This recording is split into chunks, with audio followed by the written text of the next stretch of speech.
at the center of it all are phone calls.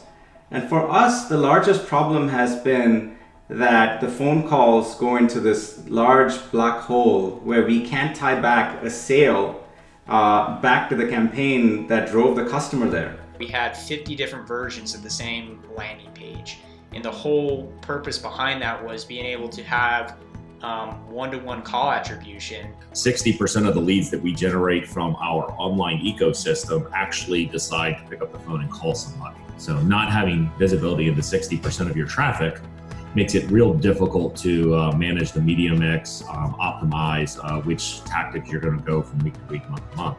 Digital marketing accounts for 25% of the total business revenue for Miracle-Ear, and phone calls account for roughly 80% of those digital marketing conversions. It was incredibly important to bring a solution that not only allowed us to track our phone call conversions, but also give us user-level data at scale in terms of quality and outcomes of those phone calls driven. Using artificial intelligence and identifying core signals, we're able to better identify what matters to these audiences. And without that, we truly would be just throwing darts in the wind. What is communicated, what is important to them, there's a wealth of information in that conversation.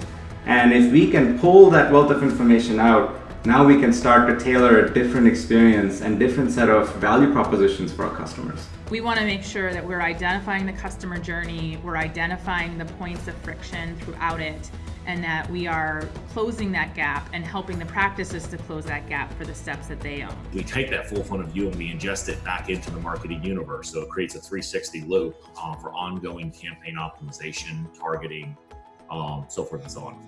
So if that sale happens offline, we are able to pass all that transaction data back to all our ad platforms that triggered those sales. So it's a self-fulfilling mechanism of performance marketing, essentially. A lot of the value for digital marketing integration with call tracking is actually past the click. It's not getting the click and getting the most value for the money you paid for those clicks. We have gotten even more use out of Invoca and what it can tell us. We're using it now for more things than we ever have before, not just to track calls, but to help inform where do the call center agents need to increase their training and increase their understanding. How do we teach concepts like empathy and trust? How do we build that from the very first touch point that the patient is choosing to have with the brand?